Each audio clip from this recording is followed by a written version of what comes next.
Number 60 in the Italian collection from 88 Films is The Devil's Honey, which is one of the best slipcovers I've seen recently. This is stunning, and I've been really lucky with the Italian collection. I've not even discovered a movie that I've disliked at all in this collection, having seen some 30 of them so far, until I saw The Devil's Honey. You know, I was really kind of amped for it because it had this really interesting storyline, directed by Lucio Fulci.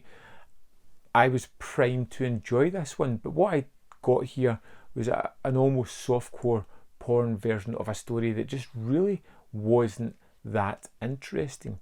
We are introduced to this saxophone player, which is already the first mistake. There was a huge error in judgment in the planet in the mid-80s where people thought saxophone music was wonderful, and now thankfully we've come to realise that was a huge error, and we've moved on from there. Unfortunately, this product of its time paints that as someone that we're supposed to be interested in.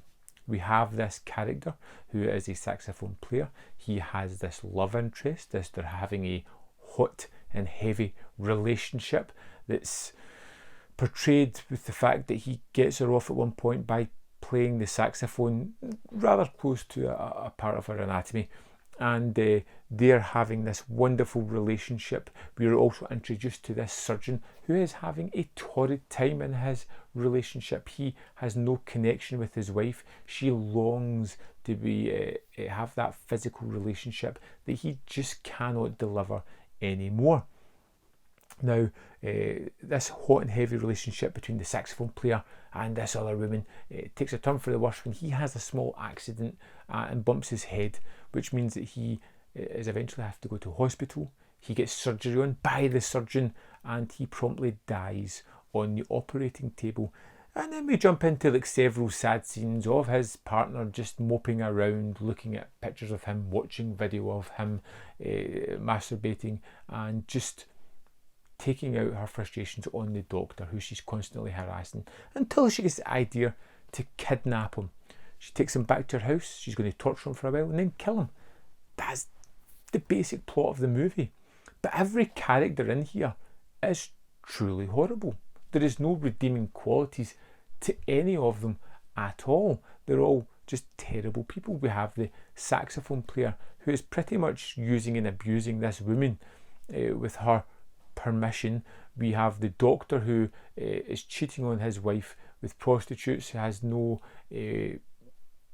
other passion in his life other than his job, but even that is very minimal. We have the woman who loses her boyfriend and goes into this kind of self-loathing hatred of realization that maybe her relationship wasn't that great in the first place, but she's kind of went too far down the rabbit hole and has to continue on this self-destructive journey that is leading on. There's just nothing in here that I could latch onto, nothing that I found remotely something I could connect towards. I found it more repulsive than anything. It pushed me away. It wouldn't let me connect to it.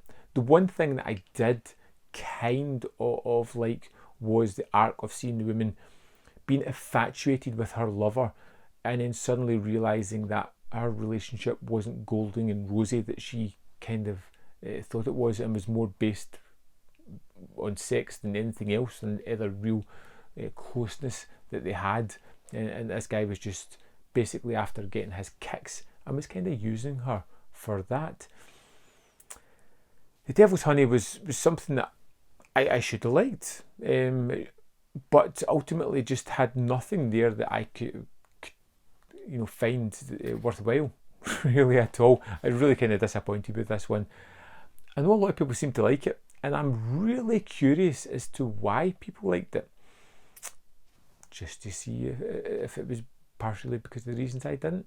For me, this is a complete Fulci misfire, one probably the worst of his that I've seen so far.